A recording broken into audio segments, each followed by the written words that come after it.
Hello welcome to post 360. నేను మీ మురళీరాపల్లి. సింహాచలం అప్పన్న టెంపుల్లో చందనోత్సవాన్ని తిలకించడానికి వెళ్తున్న భక్తులని, నిజరూప దర్శనం తిలకించడానికి వెళ్తున్న భక్తులని 300 రూపాయలు పెట్టి టికెట్ కొనిపించి వారికి ఇవ్వాల్సినటువంటి రక్షణ ఇవ్వకుండా డ్రైనేజీ పైనే నాసిరకం గోడలు కట్టి 8 మంది చనిపోవడానికి కారణమైనటువంటి కూటమి ప్రభుత్వాన్ని ఏ విధంగా నిందించాలో ఎవరికి తెలియట్లేదు. కానీ 8 మంది ఆ శిథిలాల కింద నుజ్జు అయిపోయిన విజువల్స్ చూస్తుంటే మాత్రం హృదయ విదారకంగా కనిపిస్తూ ఉంది. అయితే దీనికి కారణం ఎవరు అనేది మాకు తెలియదు. ఈ వాల్ కట్టినప్పుడు మేము చూసాము, కానీ అది కాంక్రీట్ పిల్లర్తో కట్టారా లేదా సిమెంట్ బ్రిక్స్తో కట్టారా అన్నది మేము గమనించలేదంటూ హోంమంత్రి అనిత గారు మాట్లాడటం జరిగింది.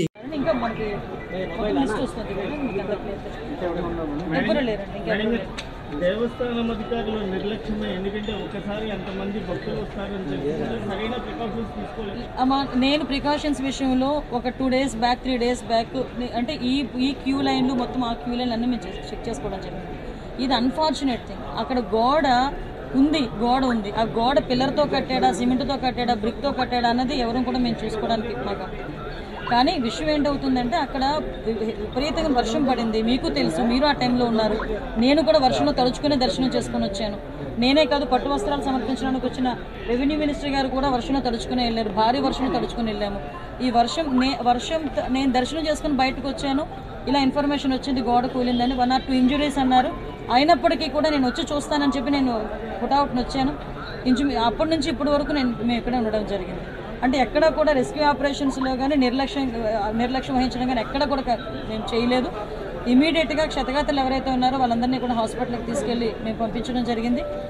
మిగతా రెస్క్యూ ఆపరేషన్స్ కూడా జరుగుతున్నాయి. ప్లీజ్ మిగతా అన్ని కార్యక్రమాలు చేసుకోవాలి. అందరూ కూడా బాగున్నారండి. ఏ టైంలో కన్స్ట్రక్ట్ జరిగింది, ఏ స్కీమ్లో కన్స్ట్రక్ట్ జరిగింది, ఎవరు కాంట్రాక్టరు, ఎవరు ఇంజనీరు, ఎవరు క్వాలిటీ కంట్రోల్ ఎవరు చేశారు, ఎవ్రీథింగ్ మేము ఇందులో ఎంక్వైరీ చేసుకుంటాం. ఎందుకంటే ఇక్కడ ప్రాణాలు కోల్పోయాం. ఈజీగా వదిలేయాల్సిన అవసరం ఏం లేదు. ఇందులో గవర్నమెంట్ కూడా చాలా సీరియస్గా ఉంది. అన్ని కోణాల్లో నుంచి కూడా మేము విచారణ జరుపుతాం. ఎవరైతే బాధ్యులు ఉన్నారో బాధ్యులు కఠినంగా శిక్షించే ప్రక్రియ గవర్నమెంట్. జనసేన పార్టీకి సంబంధించినటువంటి వ్యక్తులైతే దీనికి కారణం అక్కడున్న ఈవోనే అంటూ మాట్లాడటం జరిగింది. అంతా దారుణాతి దారుణంగా. జనసేన పార్టీకి సంబంధించినటువంటి నాయకుడు పంచకర్ల సందీప్ అనే వ్యక్తి దీనికి పూర్తి స్థాయిలో మేము వాళ్ళని చూసి చెప్పాము నాసిరకంగా ఉంది అని. కానీ ఆ అలయివు సుబ్బారావు దాన్ని పట్టించుకోలేదు. దీనికి కారణం కేవలం ఈవో సుబ్బారావు అంటూ జన సైనికులు ఆలయ ఈవో పైన దారుణమైనటువంటి కామెంట్ చేయడం జరిగింది. ఇది ఆల్రెడీ ముందే తెలుసు ఆ గోడ నాసిరకంగా ఉందని. ఎందుకంటే గత 15 రోజుల క్రితం కట్టినటువంటి గోడ, దానికి ఫౌండేషన్ లేదు, పిల్లర్స్ లేవు, ఆ కొండల మధ్యలో డ్రైనేజ్ మీద నిర్మించారు. ఇంత దారుణమైనటువంటి సిచ్యువేషన్ జరిగి 8 మంది చనిపోతే కూటమి ప్రభుత్వం కంటి తుడుపు చర్యగా 25 లక్షల ఎక్స్గ్రేషియా ప్రకటించింది.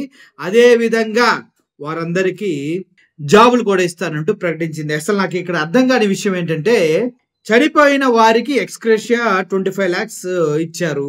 ఎందుకు గతంలో వైఎస్ జగన్మోహన్ రెడ్డి గారు ఉన్నప్పుడు విశాఖలో గ్యాస్ లీక్ అయిపోయి ఆయన ప్రమేయం లేకుండా గ్యాస్ కంపెనీ వాళ్ళ తప్పిదంతో గ్యాస్ లీక్ అయిపోయి అంతమంది చనిపోతే వారికి ఒక్కొక్కరికి ₹1 కోటి జగన్మోహన్ రెడ్డి గారు ఎవరు అడక్క ముందే ప్రకటిస్తే ₹1 కోటి ఇచ్చి ప్రాణాలను తీసుకొస్తారా అని మాట్లాడినటువంటి సోకాళ్ళు తెలుగుదేశం పార్టీ నాయకులు ఇప్పుడు వారి తప్పిదంతో ఆలయ ప్రాంగణంలో 300 రూపాయల టికెట్ కొని దైవ దర్శనానికి వెళ్తున్న వారు ఈ నాసిరకం కట్టడం వల్ల చనిపోతే వాళ్ళకి 25 lakhs ఎక్స్గ్రేషియా ఇచ్చి కంటి తుడుపు చర్యలు చేస్తూ ఉంటారా అంటూ చాలా మంది ప్రశ్నిస్తూ ఉన్నారు. ఏది ఏమైనప్పటికీ ఇది దారుణం. దీన్ని ఎవరు కూడా హర్షించరు. ఇప్పుడు వరకు చూసుకున్నట్లయితే అటు తిరుపతిలో అయినా ఇటు సింహాచలం టెంపుల్లో అయినా ఎప్పుడు జరిగినటువంటి మారణ హోమే జరిగిందని చెప్పాలి. అక్కడైతే 6 దారుణంగా తొక్కుకొని చనిపోతే సెక్యూరిటీ వైఫల్యం కనిపిస్తుంది. ఇక్కడ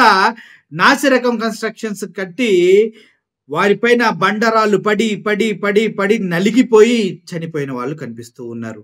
ఈ విధంగా చూసుకుంటా పోతే కూటమి ప్రభుత్వం వచ్చిన దగ్గర నుంచి ఆలయాల్లో ఇటువంటి దారుణాలు జరుగుతూ ఉన్నాయి. దీనికి కారణాలు ఏంటి ఏంటి ఏంటి ఏంటి ఏమై ఉంటుంది?